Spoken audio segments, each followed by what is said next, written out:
আরজিকর কাণ্ডের প্রতিবাদে রাতের বিষ্ণুপুরে মশাল মিছিল। আরজিকর হাসপাতালে তরুণী চিকিৎসককে ধর্ষণ করে খুনের ঘটনার প্রতিবাদে সোমবার রাতে বিষ্ণুপুরে গড় দরজা বিবেকানন্দ মূর্তির সংলগ্ন এলাকা থেকে এলাকার পুরুষ ও মহিলারা মশাল হাতে মিছিল করলেন বিষ্ণুপুর রশিকগঞ্জ বাসস্ট্যান্ড পর্যন্ত। আন্দোলনকারীদের হাতে ছিল মশাল, দেশের জাতীয় পতাকা এবং প্ল্যাকার্ড। প্রত্যেকের গলায় একটাই সুর, জাস্টিস ফর আরজিকর।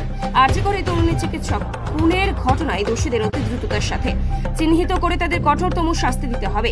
যতদিন না দোষীরা শাস্তি পাবে ততদিন আন্দোলন চলবে, দাবি আন্দোলনকারীদের। এই জাগরণ দীর্ঘদিন ধরে আগেও সমাজসেবামূলক অনেক কাজ করে এসেছে।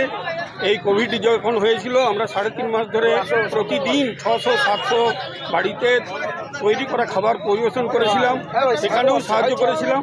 আর এই যে ঘটনাটা ঘটলো আগস্ট মাসের 8 তারিখে, একটা নৃশংসভাবে একটা অন ডিউটি ডাক্তারকে হত্যা করা এবং তাকে ধর্ষণ করে হত্যা করা, এটা একটা অন ডিউটি ডাক্তার যদি করে এবং পরবর্তীকালে যখন পুলিশ তার রিপোর্টে দিল যে একটা আননোন ফ্যাক্ট, আননোন পারসন, তো এইখান থেকেই শুরু হয়ে গেছে যে কোনো না কোনোভাবে জিনিসটাকে নালিফাই করে দেওয়া যাতে সিরিয়াসনেস না হয়। আজকে কিভাবে আন্দোলন করলেন? আজকে আমরা এই যে মশাল ঘরের বুকের ভিতরে তো দিকে দিকে জ্বলছে, তার প্রতীকী জিনিস হচ্ছে মশাল।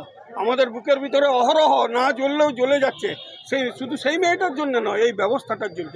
এই জন্য আমরা বললাম সন্ধ্যাবেলায় এই বুকের জ্বালা সঙ্গে মশালের যে সম্পর্ক, সেই সম্পর্ক দিয়ে আমরা একটা এমনি পথ সঞ্চালনা করব এবং এখানে এসে উপস্থিত। কোথা থেকে কোথা পর্যন্ত? আমরা এলাম যে আমাদের বিবেকানন্দের স্ট্যাচু আছে পাথর দরজার কাছে, সেখান থেকে এই বাস স্ট্যান্ড পর্যন্ত, আর রবীন্দ্রনাথ স্ট্যাচু হয়েই আমরা এলাম।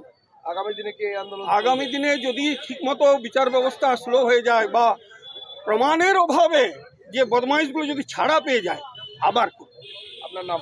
আমার নাম বৈদ্যনাথ রায়।